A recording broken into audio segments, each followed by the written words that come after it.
Bem-vindos ao canal do YouTube da Happy Work, mais uma vez. Hoje estamos aqui no Sindicato dos Trabalhadores do Call Center com o Danilo Moreira e o José Abrantes. Já agora, muito obrigado por esta entrevista. Diga uma coisa, como é que surgiu o vosso sindicato? Bem, obrigado nós também por este convite. É importante participarmos e também falarmos da nossa realidade dos call centers. Sim. Então, o nosso sindicato surgiu primeiramente do descontentamento de alguns trabalhadores em Coimbra, que trabalhavam em call center, que as suas insatisfações não foram tratadas conforme eles pretendiam, através das entidades representativas, das entidades sindicais. E na altura surgiu primeiramente, eles trabalharam na PT, surgiu primeiramente criar um boletim, também um blog, que era o PT Precariações, que lutava pelos direitos e denunciava algumas irregularidades praticadas nos call centers da PT. Posteriormente, houve uma necessidade de abranger a nível nacional, porque havia mais call centers, onde haviam algumas realidades que era importante não só sensibilizar os trabalhadores que não estavam corretas, como também apelar à mobilização. E então criámos o boletim Estás Logado. Mais tarde, houve a necessidade sim de criarmos o sindicato. Para quê? Para conseguirmos organizar melhor os trabalhadores, seja através de convocar greves, organizar plenários dentro da empresa, porque até à altura era tudo feito fora das empresas, assim um bocado de forma marginal, fora, longe dos locais de trabalho. Sim, aliás, até porque muitos dos trabalhadores atualmente ainda têm medo de retaliações e ainda às vezes conjugamos as coisas tanto dentro das empresas como fora das empresas e também procuramos adaptar dependendo dos horários e dependendo dos locais onde as pessoas possam estar. Isso foi há quanto tempo? Então isso já foi por volta de 2010, quando surgiu a mobilização. Depois em 2014 é que criámos mesmo o sindicato. Aliás, fizemos agora 26 de abril 5 anos. 5 anos. Sim. Nós temos falado até recentemente, têm aparecido notícias sobre outro tipo de sindicatos que apareceram um bocadinho fora das estruturas sindicais tradicionais, a CGTP da JT. Vocês também fazem um bocadinho parte desse grupo ou estão dentro de alguma central sindical maior? Não, nós não fazemos parte neste momento de qualquer uma das centrais sindicais, não por uma questão de qualquer dogmática, não é essa a questão que se passa, pelo contrário, nossa ideia é exatamente criar sinergias com o movimento dos trabalhadores, independentemente dos setores, mas somos um sindicato recente e, portanto, achamos que neste momento não faria ainda sentido sermos ainda um sindicato tão novo, com 5 anos enquanto sindicato, estarmos já a afiliarmos nesta ou noutra central sindical. Isso teria sempre que ser e será sempre um debate que vai ter que ser tido não só internamente, mas com todos os sócios que fazem parte do STCC, e só assim é que faria sentido. Portanto, fazemos parte sim desse novo paradigma, achamos que fazemos parte desse novo paradigma de sindicalismo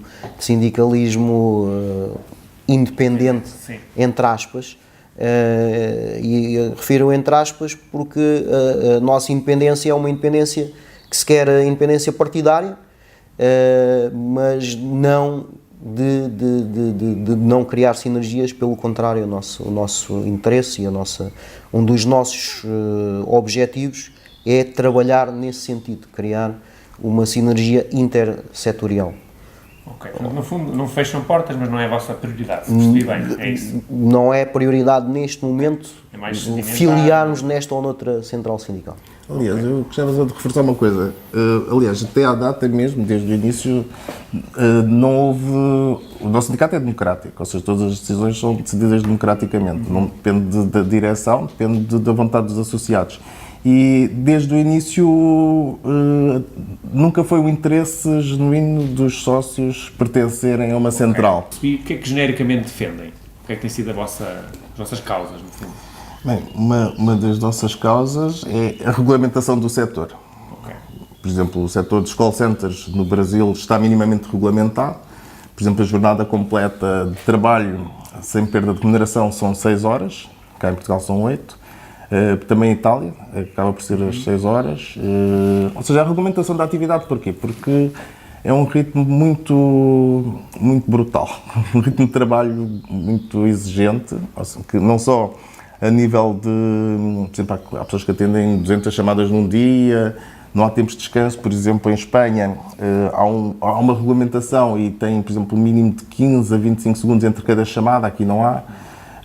E então nós queremos uma regulamentação, porquê? Porque vemos na população dos call centers, e cá em Portugal, sobretudo pessoas que acabam com burnout. E isso tem a ver com, não é o trabalho em si, é a forma como ele é feito. Muitas exigências, todos os serviços têm tempo médio de atendimento, muitas exigências, pouco tempo de descanso, as pausas também são reduzidas e mal geridas. E então nós queremos o quê? Que não só haja um tempo de pausas superior, como também um espaçamento entre as chamadas maior, porque atualmente não existe, mais formação, porque também acaba por ser um fator de stress. Por exemplo, cada vez mais há alterações frequentes, a formação inicial cada vez é mais reduzida, a formação contínua com as alterações também é quase inexistente, e então isso tudo são fatores de grande stress, porque a pressão de resolver as coisas em curto espaço de tempo, com fraca formação e acompanhamento, acaba por ser tudo fatores de stress. E queremos que seja regulamentada a profissão, como é feito noutros países. E a regulamentação, no fundo, genericamente tem mais a ver com esta questão das pausas, tempo de trabalho, é isso? Primeiro é que seja considerado profissão. Sim. Por exemplo, atualmente há bastantes trabalhadores, cerca de 100 mil. Isto pelos dados que se conhece, embora hajam bastantes call centers e alguns que nem se sabe que existem. Mas é a dignificação da profissão. Muitas pessoas têm vergonha de dizer que trabalham em call center, quando, se olharmos para os nossos familiares e amigos, poucos deles, se calhar, teriam capacidade de desempenhar aquelas funções que são bastante exigentes, porque implica domínios de conhecimento informático, capacidade de absorção de informação num estalar de dedos. É simpático com o cliente, ainda vender tudo, bem. sim. E pronto, mais tempo de formação. Também há questões graves do ponto de vista de higiene e segurança do trabalho. Por exemplo, neste momento, algum dos problemas que temos há empresas que as cadeiras onde os trabalhadores têm que ficar sentados a exercer as suas funções estão simplesmente partidas ou prestes a partir. Headsets partilhados. Há uns tempos houve uma colega que até teve uma infecção na orelha, que teve que ficar de baixa 3 dias, porque os headsets, ao serem partilhados, ela teve um problema de infecção auricular. Pois há muitas questões de saúde, há questões de surdez precoce, problemas vocais. Isto tem tudo a ver com problemas respiratórios, porque os ares condicionados nos espaços acabam por não ser mantidos nas devidas condições. Já houve pessoas que desenvolveram problemas respiratórios. Há quem, às vezes, devido a questões de higiene e segurança, também acaba por ter alergias devido a ácaros e pulgas, e já aconteceu também terem ficado baixos alguns dias. Então, temos a questão não só da regulamentação profissional, mas também a questão da saúde. E depois o problema fulcral é o burnout. Aliás, vê-se pela rotatividade de pessoas que trabalham nos nossos associados. Por exemplo, sindicalizam-se, trabalham uns meses, muitos deles, 1 ano, 2 anos, depois saem, depois voltam, ou seja, há um entra e sai, porque não é bem pela estabilidade, mas na maior parte pelo desgaste e pelas fracas condições remuneratórias também. Não há produção salarial, enfim. O setor de contact center, na verdade, está presente em todos os setores de atividade em Portugal, neste momento. Seja telecomunicações, seja banca, seja seguros, seja home advising, seja tudo isso. E, portanto, é surreal, é a palavra, para mim, neste momento, ao fim de tanto tempo, ainda não termos sequer a profissão reconhecida como tal. Ainda há, hoje em dia, contact centers, call centers, onde ainda os headsets são partilhados entre os vários trabalhadores. Isso ainda existe. Em alguns já não. Neste momento ainda há situações em que as pessoas têm que pedir licença para irem à casa de banho. Isto acontece, principalmente nas linhas de front office. O trabalho em call center não é só atender ou fazer chamadas. O trabalho em call center há um trabalho, há esse trabalho e depois todo um outro trabalho por trás, o chamado trabalho de back-office, que é todo o tratamento de dados, até de apoio técnico, em que é feito tudo isso, gestão de reclamações.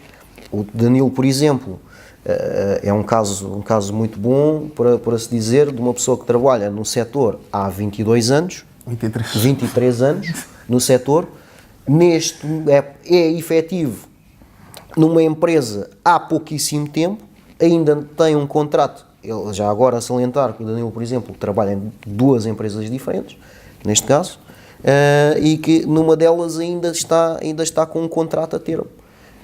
Eu, no meu caso, trabalho neste setor desde 2004, portanto vai fazer 15 anos este ano. Trabalhei 4 anos inicialmente numa empresa de trabalho temporário, que hoje em dia já nem sequer existe, que é a VDO, e trabalhei na altura no call center da antiga TMN aqui em Lisboa. Qual é que era o meu vencimento?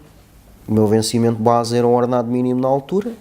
A partir do momento em que fiz os 4 anos nessa empresa, acabei por não ficar efetivo, acabei por ser dispensado. E onde é que eu entrei novamente? Noutro call center. Neste caso, hoje em dia trabalho já há 10 anos na Teleperformance, neste caso no edifício de Setúbal, que é, digamos, a maior empresa de contact center em Portugal, com 10 edifícios espalhados por este país, 5 em Lisboa, um em Setúbal, um na Covilhã, outro no Porto, com 10.000 empregados, dos quais metade são estrangeiros. Portanto, para se ver bem a dimensão de algumas dessas empresas, e nomeadamente a Teleperformance é uma delas. A Randstad também é uma empresa com uma grande penetração no setor de call center, sendo que a própria Randstad é a maior empresa de trabalho temporário em Portugal. Isto é importante salientar, que apesar de tudo isto, e apesar de nós trabalharmos, fazermos serviços para entidades bancárias, Santander, TOT, PT, Apple, etc., nós continuamos sem ter uma profissão reconhecida. Por exemplo, também há a questão dos problemas visuais. Mesmo o front office, pronto, há pessoas que estão a atender as chamadas e a falar diretamente com os clientes, e há quem esteja a fazer tarefas administrativas. Agora é o seguinte, qualquer uma destas tarefas, e o ritmo de trabalho é tão exigente, que a pessoa está, uma pessoa que trabalha 8 horas está vidrada no computador, ou seja, está constantemente. E aliado às pausas reduzidas, o desgaste visual é intenso. E o que eu tenho reparado ao longo dos anos é que cada vez vejo mais pessoas a utilizarem óculos. Isto não só por causa dos monitores que não estão acautelados nas devidas condições, como também a própria iluminação dos espaços não é adequada. Às vezes há luz a mais, outras vezes há luz a menos, enfim. E depois, por exemplo, também esta questão das empresas de trabalho temporário e outsourcing. Por exemplo, eu estou na PT há 13 anos, tive 5 dos quais a exercer cargos de chefia, mas já passei por 3 empresas de trabalho temporário e, é verdade, sim, recentemente passei efetivo, mas não é através da PT. Ou seja, estou a trabalhar no edifício da PT há 13 anos e estou através da empresa de trabalho temporário, neste caso a Randstad. E mesmo atualmente, mesmo os meus coordenadores estão através desse registro. O último caso que eu conheci da pessoa, por exemplo, no caso da PT, que deixou de ter contratos de outsourcing, passou a ter contrato como gestora através da PT, teve uma renovação, teve um contrato, já cargo de chefia, depois teve renovação do contrato, depois renovação extraordinária, depois, ao fim, para não passar efetiva, despediram-na.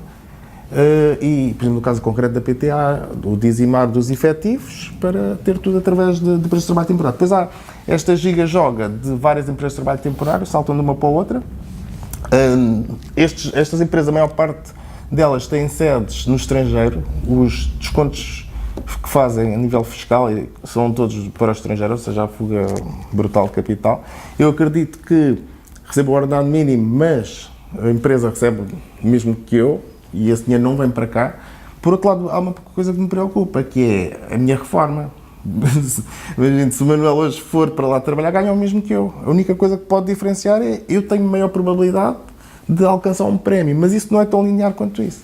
E fala-se muito, por exemplo, na questão agora da preocupação, que é aumentar as idades da reforma, mas eu me pergunto, não é que essa situação não possa ser equacionada, agora faria muito mais sentido erradicar estas empresas de trabalho temporário, porque a pessoa não só nós, enquanto trabalhadores, a receber o ordenado mínimo, descontamos o mínimo, como as empresas pagam o mínimo. E depois há a questão da fuga de capitais para o estrangeiro. E depois há pessoas que acabam por ser despedidas injustamente, vão para o fundo de desemprego, ao mesmo tempo em que fazem recrutamento através de estágios de formação que chegou a durar 1 ano. Em que durante 1 ano esses novos trabalhadores não descontam, a empresa não desconta e depois ainda o Estado dá incentivos. Ou seja, há aqui uma questão, acho que acabar com estas empresas... No fundo, onde nós queremos chegar a contratação direta e postos fixos. No fundo, onde nós queremos chegar é que essa rotatividade muitas das vezes acaba por ser também ela própria artificial. Porque o que os exemplos de mim próprio e do Danilo provam, e de muitos outros cada vez mais trabalham neste setor, é que não é um trabalho, já há muito tempo, não é um trabalho só de pessoas à procura do primeiro emprego. Na verdade, já é para muitos o trabalho da sua vida. São doenças típicas do trabalho sedentário com o computador à frente, não é? Sim. Não é específico, em alguns casos que estão a falar, não é? A questão das questões visuais, etc. Mesmo questões de coluna, se existirem, são questões genéricas, não específicas do setor de contact centers. Mas a questão de problemas de surdez, já aconteceu, tive um colega, ao longo destes anos já vi muita coisa, tive um colega que deixou a atividade por questões de surdez. Ou seja, e isso foi de ter os auriculares, por exemplo, além de ouvir as chamadas e falar com os clientes e isso tudo, depois há os PIs, às vezes há um sinal assim, pip, antes da pessoa atender a chamada, e depois, como as salas, os espaços são grandes, o que é que acontece? Há um ruído brutal, toda a gente a falar, e depois não são cauteladas as condições de sonorização. Então, mesmo que eu não esteja a falar com nenhum cliente neste momento, eu estou a ouvir o ruído dos meus colegas, que é ensurdecedor. Já houve também, pelo menos que eu me lembro, 2 colegas que desenvolveram problemas vocais de estarem sempre a falar. Porque, por exemplo, uma coisa é o outbound, outra coisa é o inbound. Ou seja, o outbound é fazer chamadas, o inbound receber chamadas. Mas, por exemplo, no outbound, normalmente a pessoa fala mais do que ouve. E foi aí que essas pessoas... Depende, às vezes se for bem feito, é melhor ouvir mais do que fala. Mas tendencialmente, porquê? Porque promove serviços, acaba por falar mais do que eu. E 2 dessas pessoas que desenvolveram problemas vocais foi nesses serviços. Mas estas são situações mesmo associadas à profissão. Depois, por outro lado, a medicina no trabalho, como é que é feito? A medicina no trabalho demora 2 ou 3 minutos, são feitos numa carrinha, a dizer, ouve bem, vê bem, tem problemas respiratórios, fuma, bebe, e pronto. Preenche um relatório, a pessoa assina e cheque. Ou seja, não são feitos exames rigorosos, no sentido para ver o campo visual, a audição, voz, e depois não devia ser feito com uma periodicidade mais reduzida, por exemplo, de 6 a 6 meses. Sim, isso é uma das propostas de um dos partidos, se não me engano, não é? Sim, haver uma higiene e segurança, ser mais regular e ter um outro formato. Sim. No caso da Happy Work, nós trabalhamos com muitas empresas deste setor, não é? E nós, no fundo, a interpretação que eu faço aquilo que me estão a dizer é que vocês têm uma visão que é normal dos setores mais complicados, aqueles onde há mais desafios, não é? Muitos dos meus clientes têm call centers que são um sonho, entra-se aquilo de facto tem praticamente todos eles têm luz natural, têm boas condições, etc. E também já assisti a essa evolução, não é? Também já estive em call center, de facto as cadeiras, falam no exemplo das cadeiras, eu lembro-me, não é? De ver algumas cadeiras assim que aquilo parece um trapézio. A visão que eu tenho é que as coisas têm vindo a evoluir no sentido positivo. Agora, admito que sim, que existam casos desses que vocês estão a falar, não é? E que são situações mais delicadas e têm que ser trabalhadas. Vocês, no vosso caso, quando, presumo que façam denúncias, não é? Da situação, sim. Qual é que é o tipo de resposta que têm? Nós fazemos denúncias, já fazemos denúncias à ACT, fazemos denúncias às empresas, às vezes a pedir esclarecimentos. Regra geral, por parte das empresas, não temos resposta e quando temos resposta, desconhecemos o caso e pronto. Da ACT já houve algumas situações positivas, já houve outras coisas que não correram bem. Todos os membros desta direção, atualmente, todos os delegados também e obviamente todos os sindicalizados são todos trabalhadores de call center a tempo inteiro. Como o Manel disse e também muito bem, a realidade não é toda igual, não é toda igual em todos os call centers. Não é toda igual, é um facto. Nós, números da própria PCC, temos pelo menos 70 empresas diferentes a operar no setor cá em Portugal, sim, com 400 call centers espalhados por todo o território nacional, pelo menos 400. Ora, obviamente que a realidade não vai ser toda igual. E também, mal de nós seria, se passado deste tempo todo que estamos a funcionar, que o setor existe enquanto setor, que ainda estivesse na mesma, não é? Isso então, a realidade nunca poderia ser a mesma. O que acaba por acontecer, é um bocadinho a minha visão, é que vocês fazem o vosso papel, não é? De mostrar as situações que estão menos bem, que significam que devem ser melhoradas, e depois a comunicação social passa isso, ponto. E às vezes até outras coisas que nem vocês defendem também passam quase uma versão como se isto fosse assim o fim do mundo e é o pior setor do mundo e não há nada pior que os call centers. E depois como só fica essa mensagem, às vezes a visão que passa é, bem, o setor é todo ele assim, as 100 mil pessoas estão todas elas em risco de burnout e todas com problemas e não é o facto, não é? Vocês obviamente têm o ponto de vista das pessoas que estão se calhar em situações mais complicadas e em ambientes mais desafiantes, não é? Digo eu.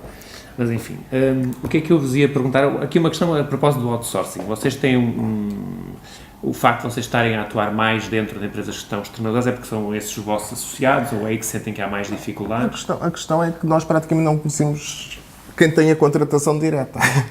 Isso é que não é uma opção nossa. Aliás, como eu estava a dizer, eu estou há 13 anos através da empresa... Sim. Estou efetivo através da empresa de trabalho temporário. Agora é o seguinte, há quem esteja há 20 anos através destas empresas. Por exemplo, no call center da DP há quem esteja há 25 anos através destas empresas. Depois, há quem tenha contratos mensais e esteja há mais de uma década a trabalhar.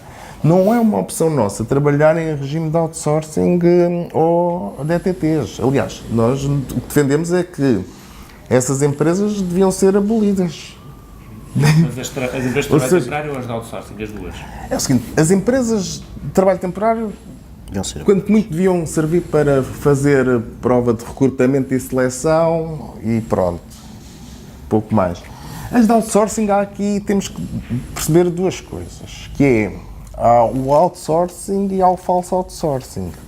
Porque, por exemplo, a mim vendem-me a ideia que eu estou a trabalhar em outsourcing da PT. Porquê? Porque supostamente que a gestão é feita através da empresa de outsourcing, quando aquilo não é assim. Quem manda as regras é a PT. Ou seja, não... Aqui a questão do outsourcing acho que tem muito que se lhe diga. Depende das situações. Sim. Mas e sendo uma situação de outsourcing claro e em que a pessoa está efetiva à empresa de outsourcing, qual é o problema disso? Estou a perguntar. Não, o que é que vocês... É o seguinte, aí se calhar até o Zé pode ser a pessoa para falar disso. O problema efetivamente, e no meu caso em específico, é que a teleperformance, apesar de eu já estar efetivo na empresa e tantos outros estarem efetivos na empresa, não há dentro da própria teleperformance uma carreira que se possa dizer, uma carreira que tenha a ver com o trabalho, com o tempo, com a experiência e tudo isso, não é? Okay. Então, uma recomendação final para quem estiver a assistir ao nosso canal do YouTube? Uma recomendação é, não desistam, lutem e juntem-se a nós, ou pelo menos informem-se e reivindiquem os seus direitos e reclamem porque é importante. Pronto, nós também já reclamamos também junto ao Ministério Público, também denunciar aos governos, enfim. É reclamar e, pelo menos, mesmo que as pessoas já tenham saído da profissão, pelo menos fazer com que as gerações vindouras fiquem melhores ou menos mal.